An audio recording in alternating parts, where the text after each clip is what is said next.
I, can I look up a picture of this tent? Yeah, do it. Okay, hold on.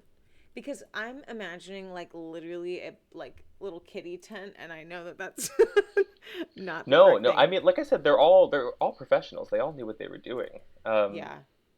It's just very odd. All of it's very odd. Also, if you're listening, welcome back to CreepTime, the podcast with Silas Dean and Stu, Hi. covering the Dyatlov Pass incident, covering the theories. This is part two. Do you have a picture of the tent? Okay, it is like a kitty tent. This thing is so tiny. I think it goes deeper. So the way that if you look at the way they dig these tents, they dig pretty deep into the snow to kind of lay like a foundation to the tent. I don't know what that's actually for stability maybe. Yeah. And again, it was compromised weather at the time. Like there was kind of a storm. I want to look it up now too. Hold on. Okay, that's interesting because when you said like the natural force or whatever, there was a part of me that was like, was there like I thought avalanche or like just wind, like knock the wind out of you, like almost to the point it collapses your chest cavity. Like I Could can't that make sense of happen? that. Yeah, I there's no don't way. know. Well, the theories on this are pretty interesting because like I said, the most universally accepted theory here is the theory of the avalanche. It's kind of like Occam's razor, like what is the simple answer is most likely the logical and correct answer. But the theory of an avalanche seemed to make the most sense to explain at least some of the strange injuries of the blunt force trauma and the compression of the chest, and at least why they would scatter into different directions in the darkness and cut their way out of the tent if they heard an avalanche coming. Because I think you can hear an avalanche. You can hear the rumblings from afar. The theory being that in the middle of the night, a partial avalanche had occurred or was about to occur that would eventually cover some of the tent, and they fled immediately to seek refuge in the tree line to avoid the avalanche or avoid another avalanche and get buried completely. So, whatever injuries were sustained from the avalanche occurred, and then additional injuries were accidental as they were running through the dark. And then maybe we could explain the attempt to climb the tree was to try to get higher so you could try to call out and see over the trees if you saw anybody, anyone on your team, anyone in your group who was running. And they actually recreated this exact simulation using CGI years later to try to visualize like what the sequence of events would have looked like and what would have happened on that fateful night. However, there is a considerable number of details here that do not add up and would suggest that an avalanche never occurred. So, upon the discovery of the location of the tent and the surrounding area, there was no evidence that an avalanche had occurred. There was no debris, there were no broken tree limbs. Typically, when an avalanche like rushes down a slope like that, you would find a lot of stuff that is brought with it. There was nothing like that, nothing to suggest that anything like that had occurred. And like we said, the tent was only kind of partially covered, almost like it was covered um, by snow from wind. Additionally, there have been more than 100 expeditions that have completed this exact route, since this incident. They have never documented any avalanche along this slope, not even once. They also believe that, these being more experienced hikers in this group, they never would have set up camp in a location where there was the potential risk for an avalanche, which they would have been trained to spot. It just seemed illogical that they would do that in such a dangerous area. But the most compelling thing about the avalanche theory to me is those footprints. I want to Yeah. take it back to those footprints. I mean, and any of these things that talk about like natural disasters happening with the avalanche, there's one that talks about these like forceful winds, kind of like what you were saying. To me, none of that aligns with people who are walking. Mhm. What are your thoughts on the avalanche theory? Do you buy any of that? It explains a lot. I think that's why Yeah, I it's the was most going to say commonly it accepted. explains a lot. I mean, and for me it would explain the tree just because you're trying to get like Higher ground, right? higher ground. Yeah, I mean, the only thing that kind of blows my mind is that the bodies were, other than the woman, found pretty much like intact. Like I don't know Hmm. much about the force of an avalanche, but I do kind of wonder. I guess you do just get like buried immediately, and there's no way. I was kind of thinking like, could an avalanche, the force of it, like rip your limbs? Like I know that's disgusting, but No, it's possible. I mean, yeah, I'm more perplexed that a lot of them were found above ground. yeah, that Like, doesn't make sense either. they weren't buried. Nobody was buried. The tent wasn't buried. They weren't the only people who were buried were the ones who were down that ravine, but they were only under 13 feet of snow, which is not in line with an avalanche. An avalanche covers you in a lot of snow. Yeah. And again, that was very far. That was in the tree line, and that was a completely different location from where, like, but no, like that was like the tent. Like that was like way far from the tent. Like not Yeah. them being buried had nothing to do with this potential avalanche. So what's shocking to me is like the idea that they were cutting their way out of a tent to escape something that was this imminent threat, but decided to not only walk but to walk in different directions and not stay as a group. It's so Well, senseless. what's even stranger is you said that the three bodies, including Igor, were like crawling Yeah. position.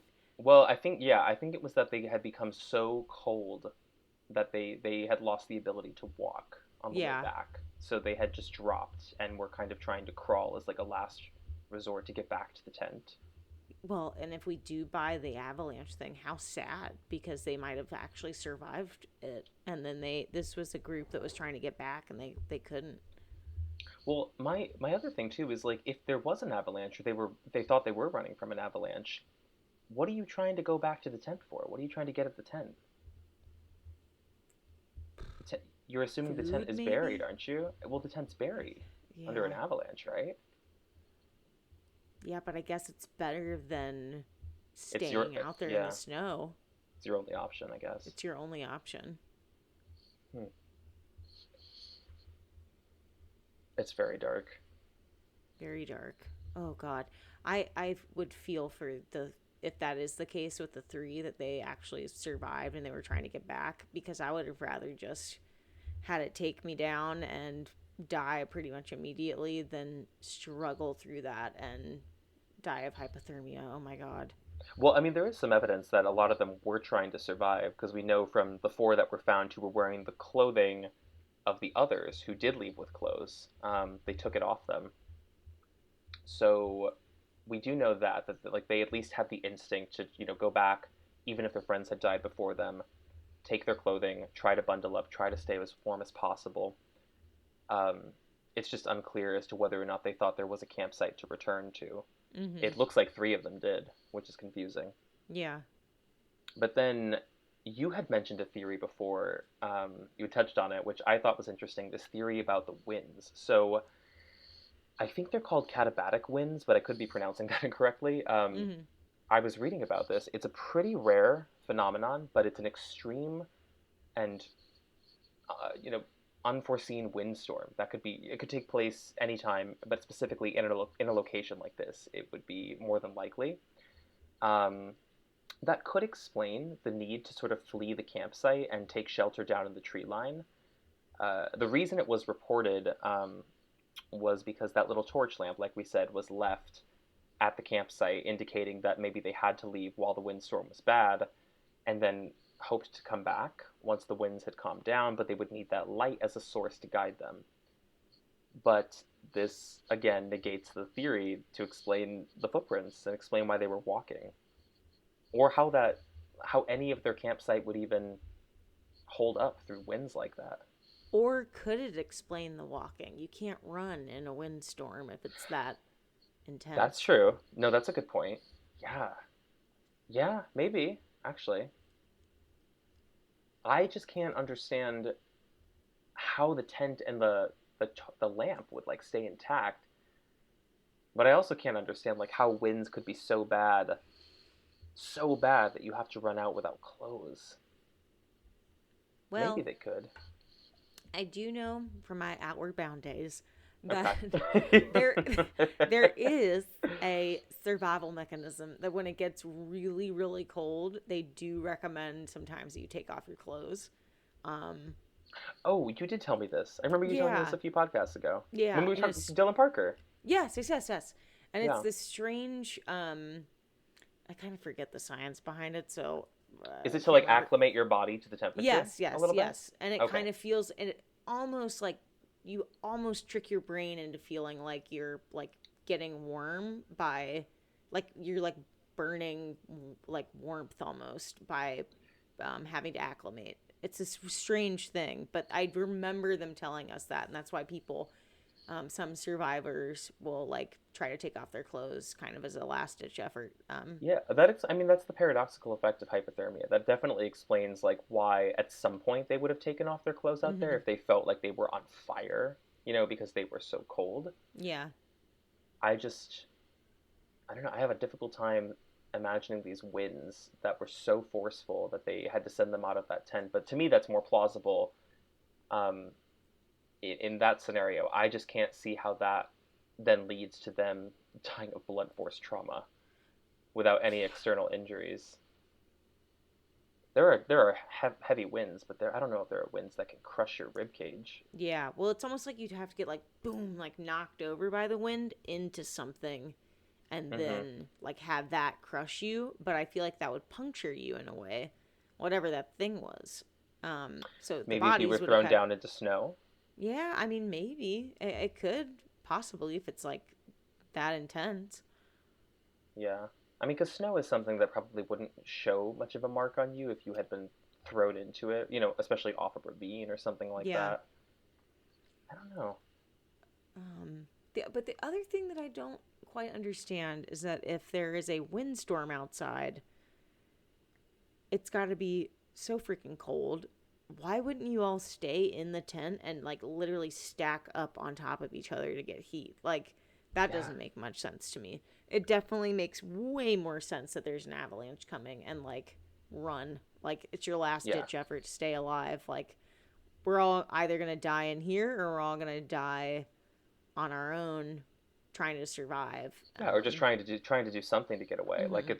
there's Mhm. not much you can do for an avalanche to like outrun it, I guess you could say, but you could certainly try. Yeah. Although they did not run, so I'm back to square one. Yeah. But no, I think you're definitely right. If I'm imagining, what like winds like this could do, certainly yes, that could be extremely difficult, if not impossible, to survive in the tent. But I think you would make the rational decision that you're not going to fare much better if you go out without clothes and just try to outrun a windstorm. I don't know how that's going to Right. work. Yeah, very strange. Well, this I guess on the wind topic, it kind of leads into another theory, which I think is really interesting. And this only came about in like the last 10 years or so. So this was a hypothesis about infrasound. So it was discussed in the book Dead Mountain that was released in 2013, theorizing that a very specific wind could produce infrasound on this particular mountain. So this is an extremely rare phenomenon. This is very, very rare to happen, but it is a naturally producing infrasound that can cause intense panic attacks in humans. Interesting, right? Because up until this point, I think we've talked about like a natural occurrence because there's no sign of footprints or struggle, animals, people. So something in nature had to have compelled them to do this, whether it was an avalanche or a windstorm. But we haven't talked about a phenomenon that could actually shift the minds of all nine of these hikers. So the theory is that the sound caused them to have an extreme sense of hysteria and to leave. And by the time they go through the darkness, they split up in different directions. They're kind of incoherent, and they get down the tree line. They've regained their composure, and they try to make their way back, or they try to set up camp there. They're all on their own, so they try to figure out, we're far away from the campsite. We're about a mile away. It's freezing outside. What do we do? Some of them try to go back. Some of them try to start a fire or climb up that tree.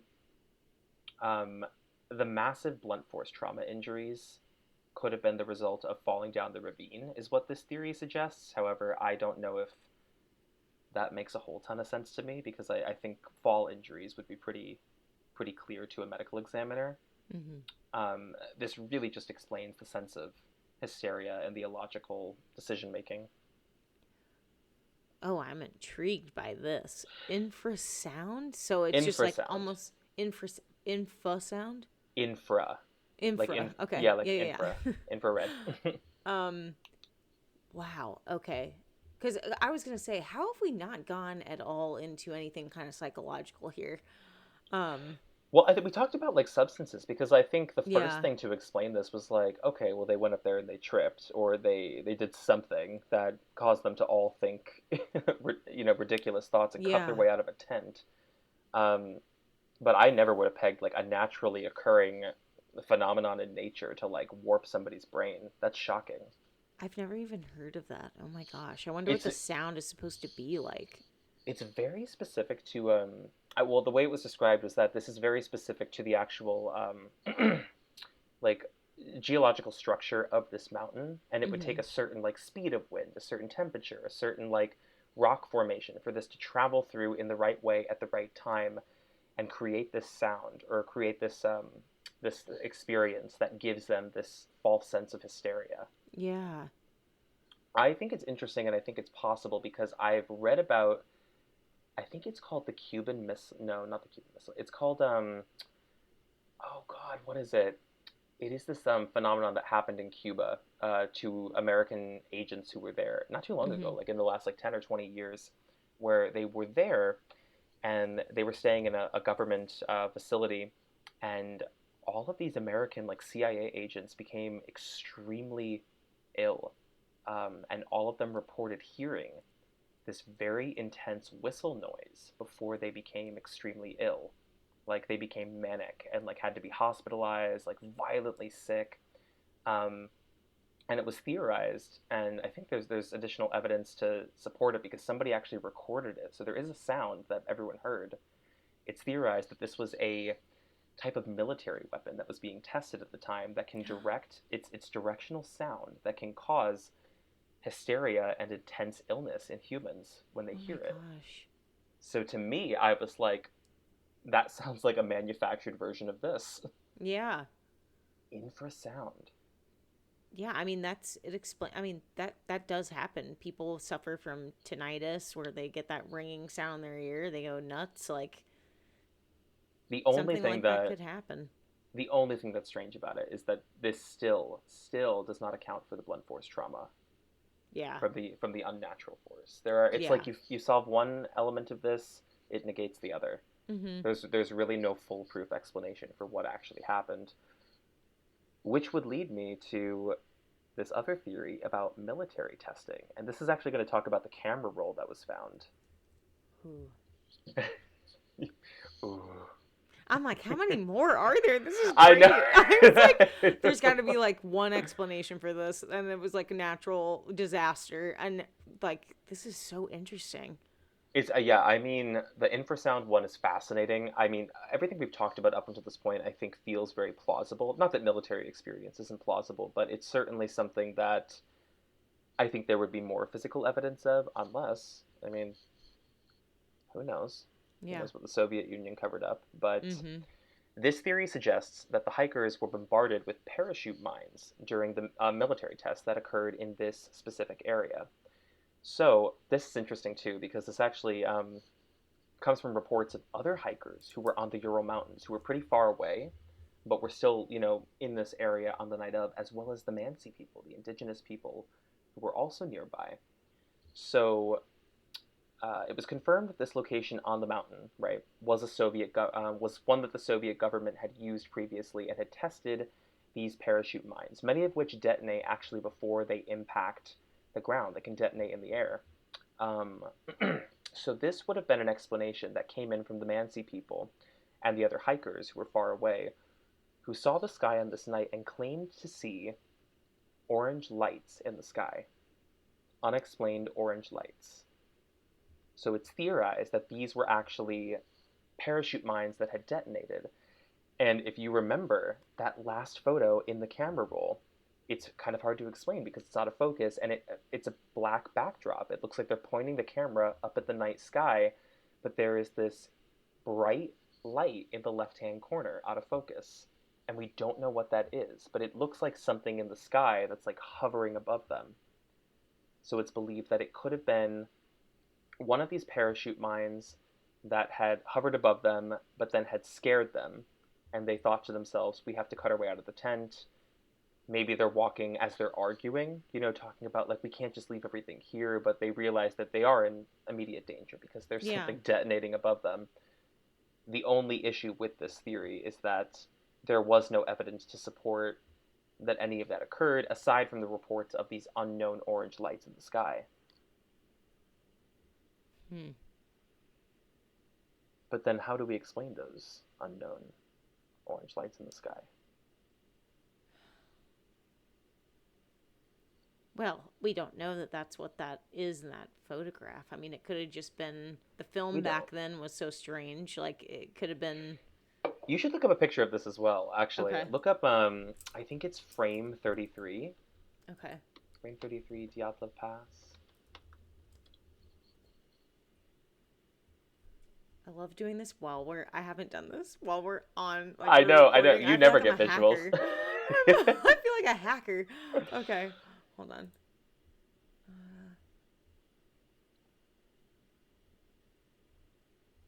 Okay. That's not it.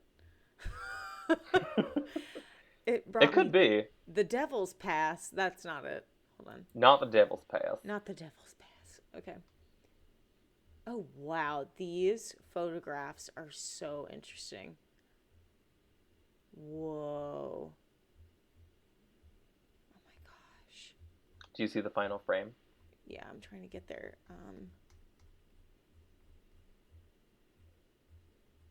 Oh, I see it. I see it. Yeah, well, initially people thought, well, no, maybe this is just like the lens cap being on. When the camera was found, the camera was untouched, completely unharmed, no damage, and the lens cap was off. Not only was it off, oh my God, I forgot about this completely. Not only was the lens cap off, the camera had been set up on a tripod and was ready to shoot. It was like before they left, they set up the camera. Like something was happening Yes, they that set they up wanted that to camera. capture. Yeah, there was an event going on that they tried to capture, and then they cut their way out of a tent and they left. What in the world? I know. Is this not the craziest thing you've ever These heard? pictures are nuts. Oh my gosh. Yeah, you can even see the actual, I think the actual photo where they're digging the pit for their tent, for their final tent. Yeah, no, I see it. I see it. Oh my gosh. This is so crazy that they were able to get this developed. I Wow. know, Oh, I hate that, like, we can't show this to your creepers. I know. Um, I'm sure they know this case through and through, oh, I'm I'm sure. sure. I will say, I mean, I kind of was going to say, I don't buy any sort of UFO or demonic, like, extraterrestrial presence. These photos are weird. I mean, I don't know what the heck that thing is. It's difficult to explain. It's I think somebody mentioned something that there could have been the possibility of like maybe there was a I don't know what they were trying to say with this theory. They were like maybe there was a small fire inside of the tent and the smoke was billowing and that's why they had to cut their way out of the tent. I don't know why somebody would take a picture of a fire. Yeah, that doesn't make much sense. All I could really think of was that the film hadn't developed properly, Hmm. but it's pretty clear in this photo that, like, it's the It sky and something is up. Like, you can tell the camera's shooting up. yeah, right? Like it's very clearly a photo that is out of focus. Yeah. I just don't know what they would have that could create a light like that up against a black backdrop of the sky.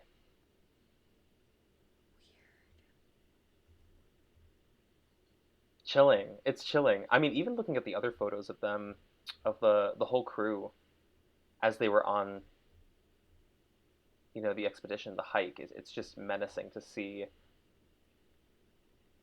some of those final photos. You know what's crazy here is that some of these photographs have the Mansi, am I saying that correctly, indigenous group. Yeah. Um, there's like a tree marking here, and I guess it's like the Mansi group had marked a tree nearby, and someone had taken a photograph of it. I don't know if Oh, you've that's seen that, interesting. but No, I don't think I have. that is giving me some Blair Witch vibes. Yeah, I just watched The Ritual over the weekend. That is all about that. Have you heard of The Ritual? No, what is that? Let me plug it real quick. I think it's on, yeah, it's on Netflix, and it's like these four men, and it's loosely based off of the Yuba County Five, which is another case that we should definitely Ooh, cover yes, on yes, here. yes. But it's very, very loosely based on it, and they go on a very, very long hike in the woods in like memoriam of their friend who had passed. And on the way back, they start finding like pagan carvings in the forest, and they find like animals that had been sacrificed in the trees, but like freshly sacrificed. Oh, And it starts storming, and they have no option but to like take refuge inside this little like hut that happens to be in the forest. And it's the first half of it is so chilling because they're kind of being hunted by something in the woods, like some kind of like pagan tribe or something, because the house that they take refuge in is very clearly like a worship space. yeah. Oh, it's so creepy. Oh, oh my gosh, I They love yeah, any sort of like hunted in the woods type it's of very yeah, it's very vibe. Blair. It gave me some Blair Witch vibes. I also just watched another one on Hulu. I think it was on Hulu called Alone, about a girl that's abducted on a back road. That is even scarier because that really happens. I mean, being Mm-hmm. hunted by pagans in the woods, probably not happening next summer for me. Yeah, However, people get abducted every day on back yeah. roads. Back roads are wild. Oh God, When we were driving wild. through Kentucky, we almost went on a back road that it was going to take us on. It was gravel, by the way. This is different from my last story I told about Yeah, Kentucky. I was gonna say, wait. No. Different from my last story because we were trying to like take a shortcut basically, and it took us to this farm, Brandon Swanson-esque gravel back road, Yeah, and my sister and I literally pulled onto it, and we looked at each other. We were like, no. We no, were like, this is a road that you would drive on, and there's like a tire strip, like someone's gonna pop your tires, so you have to pull over, and that's when they take you. that's when they get you. My boyfriend loves to take back roads, like No, purposefully takes back roads no. for the scenic route. I'm like, this is great in the daylight, but let's stick to the highway That's once the we're in the thing. Yeah, dark. it's got to be like you got to start those at like 7 a.m. Like I need a Yeah. full day of daylight if I'm gonna do that stuff because I can't like back roads at night. They're just not it. Could you imagine if we did back roads in the Rockies in Colorado? No, absolutely not. Could you imagine if Absolutely we did not. those We'd be at night? dead. We'd We'd be be dead. dead. We almost died. We might be dead.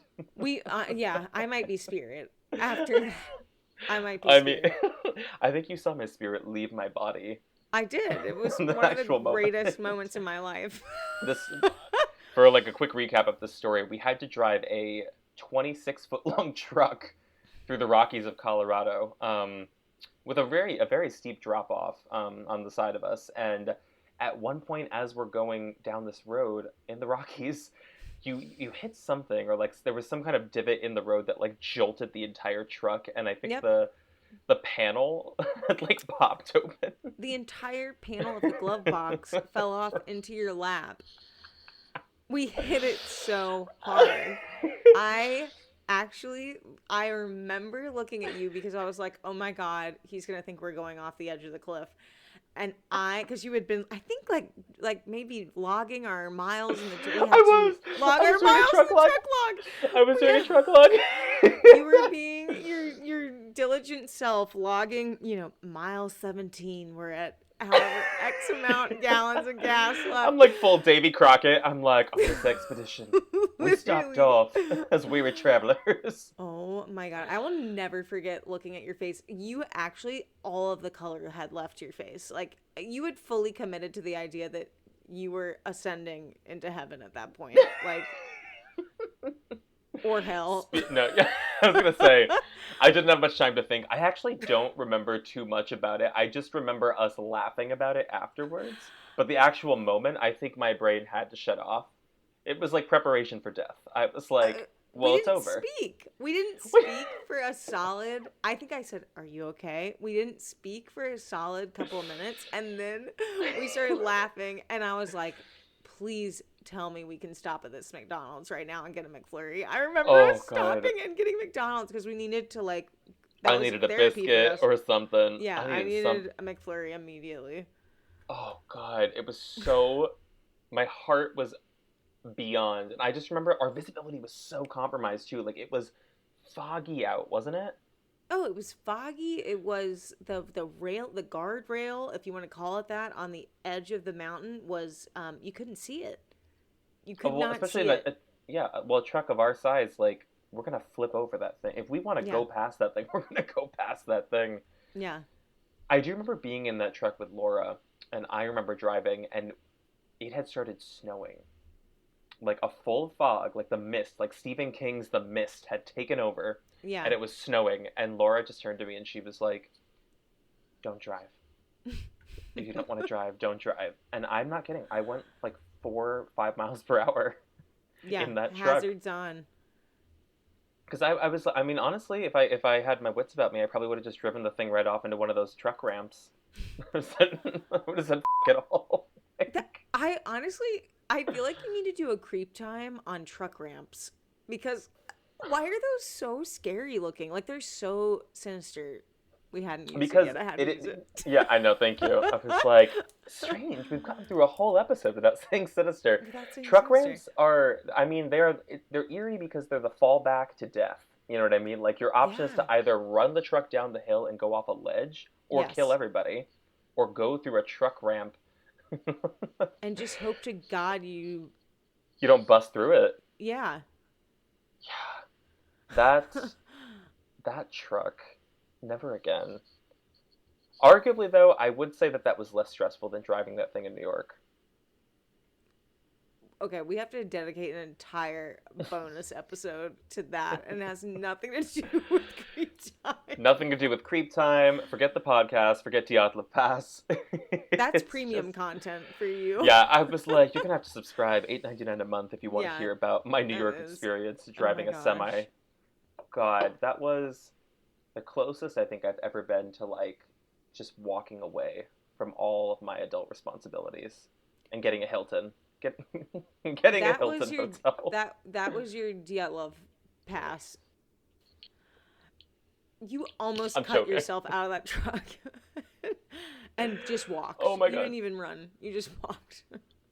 Oh god, I was really close to just getting out. And I had the Hilton mapped too. Yeah. I texted my friends. I was like, I think I'm going to be staying in New York tonight. God, that was terrible. Don't drive large trucks in New York City. Don't In drive fact, don't them. drive in New York City. Don't. But I you have a friend who has a persevered. car in New York. He doesn't live in Brooklyn, but his sister lives in Brooklyn, so that's where he parks his car.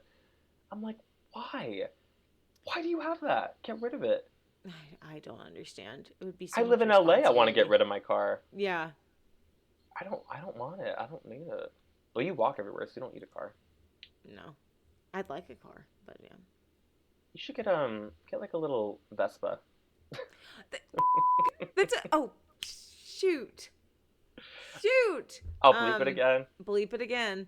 Um that is literally top of my list is to get I A love Vespa? using a Vespa. I love my boyfriend and I love reveling. Do y'all have those in What's LA? Revel? Wait, what is that? It's like renting a Vespa. You can rent Vespas around DC. No way. Yeah, and they're like Wait, so Ubers it's a basically. full Vespa. It's not like a scooter, like a bird scooter. No, it's not a bird scooter. It's a full Vespa. And you can Whoa. just rent them around the city and like you can do a day pass where you it's so fun. We're like How is that legal? Oh my huge. god. It's so fun. You can't take them on like major highways or anything, so you have to be Right. like really careful about where you take them. But they are the most fun. They have them in New York, DC. I don't know where else, but highly I would love to recommend. take one. I always said if when I took my trip to Italy, it's just such a massive city that I couldn't like get around Rome, like Yeah, in one day. So Jen and I at the time had rented bikes, but we had the option to rent bikes or Vespas, and I always regretted not renting a Vespa. you needed your Lizzie McGuire movie moment. I know. I was like, what the hell was I thinking? I think we were just nervous that like those would be a little too unmanageable versus a Yeah. bike because I've never driven one, and I was like, I don't know, I'm gonna kill somebody. But we rented bikes and we showed up to the Vatican in bikes. Love it. It was great. Went past the steps, went past the Trevi Fountain. We were running over toes left and right. We didn't give a shit. It was amazing. We should take a Oh, trip. Let's take a creep time we trip should. somewhere. Let's not go to Russia. Let's not go to the Dead Mountain. Yeah, we won't. Yeah, we won't go to Dead Mountain. I'm trying to think of any of these. On second thought, I'm like, should we go to any of these places where people have mysteriously disappeared? Yes, we Is that should. is You that a good know I'm idea for down. us? You know I'm down. Okay, I do have a question. You said that people have done this trail since? Yes, they have. Wow. About 100 times. People, because it's become so kind of fantastical in the media. There have been books, there have Yeah. been films, and like people have really romanticized the mystery of Dyatlov Pass, that they have done the exact trip, even to like the deviation to the wrong part of the mountain where they camped. And I wonder with like global warming and stuff if it's much easier now to do than Oh, maybe. Yeah, I didn't think about that. Like it's maybe impacted a little bit of the climate because up, like I said, up until this point, I mean, 100 people have, or 100 groups have done this, um, and they've never witnessed anything that's been described in any of these theories. yeah. No Yeah. avalanche or no sign of a previous avalanche, no infrasound or like Yeah. wild winds, like nothing that could explain why this group cut their way out of a tent and walked. And we'll never really know because all of the evidence that we could know has been released. At this point, it will just be speculation forever. Yeah. Although What I do think most people believe the avalanche theory. I was going to say what is your gut theory that you side with? Oh man. The avalanche theory to me makes the most sense in terms of explaining the blunt force trauma injuries. I just hear you hacking in the background. Oh my god, I wasn't hacking. I hear like Oh, it was like it was my frantic typing. it was Oh. my beads. Okay, It sounded like note to feverish like self, mouse clicking. note to self, I need to show up to this podcast in a straight jacket. I thought I made a lot of noise. You do make a lot of noise. I make so much noise. It's I love it though. ASMR. It adds extra elements though. Like right now, when I said that, I thought you were feverishly hitting a mouse to try to find like what are the patterns like. No, it's just my beads. Your clickety clackety, My Sunny. clickety clackities. No, you're like I love how much these other elements you bring to the podcast. It's just like annoying, like just nuisances.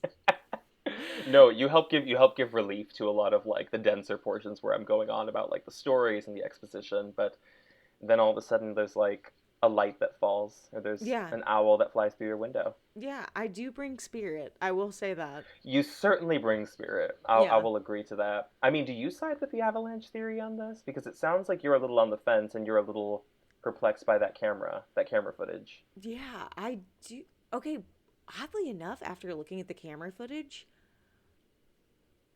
I the indigenous group that is bizarro to me. Like as you were describing it, I was like, okay, like these people probably like aren't really around there. Like maybe Mm-hmm. they have inhabited the place. Like the fact that there's these photographs that show the markings, and then as I was looking at these photographs, one of the captions said, you can tell that like I guess whoever, if it's Igor, whoever was taking photographs, takes a picture of the group as they're walking after finding the first couple of indigenous markings, and Mm-hmm. their faces are like visibly um, shook. Like they're kind of like, Wait, oh, I want to see this picture. I think I yeah, know which picture you're talking about. I just yeah, want they're to. kind of like, they don't look happy anymore. Like in the first couple photos, they look kind of like excited. They're on the expedition. They're smiling together, and then all of a Yeah, sudden, they find the Mansi the Mansi markings. markings, and like you can see like the group kind of looks a Somber. little freaked. Yeah, they look Yeah, somber. yeah, I'm looking at these now. It's a little. It's strange though, because you would think that if there was something that was concerning them, they would have been able to peg that to any of the journal entries. I'm not sure if it was one person who was journaling or two, but I want to say there were two people who were journaling, and they really, really looked to those to see like were they signaling? Was there any indication, like even privately, or if they knew that somebody was going to look to this, that like something was wrong. Like they felt like they were being watched, or something was wrong with the group, or I don't know. Yeah. They never found anything like that. But the Mansi people were cleared after they interrogated them, and like I said, there was nothing that was ever suggesting that there was a sign of a struggle or additional footprints. I guess the only thing that we would chalk that up to is like supernatural at Yeah. that point. And if we're teetering into the territory of aliens, which, I mean, to be honest, compelling, very Compelling. compelling. But aliens can explain anything. I mean, like Yeah. anything could happen to anybody, and I was like, girl, it's aliens. Like, of Crazy. course we don't know how they died. It's aliens. Like, Oh my gosh. but that's what we're left with. We are left with the haunting and chilling mystery of Dyatlov Pass. I do think that we've done a pretty sound job of explaining a lot of what went down, and some of the potential theories, but I also think that this is one of those cases where it's gonna be the case that the longer it sits, the more it stirs up. Yeah. This one is not put to bed. Um, and I don't think it will be. I think people will start to embellish and flourish and feather out some of these theories, especially around the aliens. Yeah. And I don't even think that would be a part of the conversation if it wasn't for that strange final frame and that camera being set up to shoot something. So weird. What do those And aliens also want? doesn't explain if it's freezing outside. Why are you going to the lengths to get the camera set up? Yeah, I don't. None of it really makes sense to me. It's just troubling that we're never really gonna know. Yeah. We just have to sit with the speculation. But I'm happy you came along for the ride. Me too. I'm so shocked you hadn't heard of that case. Do you know how As wild we've that been is? talking about it, I sort of am remembering maybe a Oh, little okay. bit, Now it's like but bleeding back in. Yeah. maybe just a little bit though. I really didn't know. Like, I don't think I actually knew much about this. But Probably not to this detail, but no, maybe the definitely top the not. top line of like the hikers that were found. Yes, for sure. Yeah, this sent me on a really really wild trip of crazy stories that have happened like out at campsites, people who have gone to national parks, campers who never came back. I mean, Yeah. the disappearances, specifically even in the U.S., like at national Yeah. parks, it's out of control. It's insane. Yeah. This And actually kind of seems like one of the first, like cornerstone classic kind of like missing hiker stories, missing oh, climber stories. absolutely. And I know there are stories, especially with like national parks like Yosemite and whatnot, that go back to like the 30s and the 40s of hikers going missing. But this is by far the most internationally famous of a group of hikers going dying under mysterious circumstances. Mm. And with that, I think we can finally conclude the mystery of Dyatlov Pass. Thank you so much for listening. By the way, the people who suggested this was a poll. That's how I chose this on Oh my TikTok. gosh. Yeah, we did a poll. There were hundreds and hundreds of people who voted, Stu, and it was between this and Elisa Lam, and they opted for Dyatlov Pass. So for everybody who voted, thank you so much for that. I'm very happy we got to cover it and go into some detail.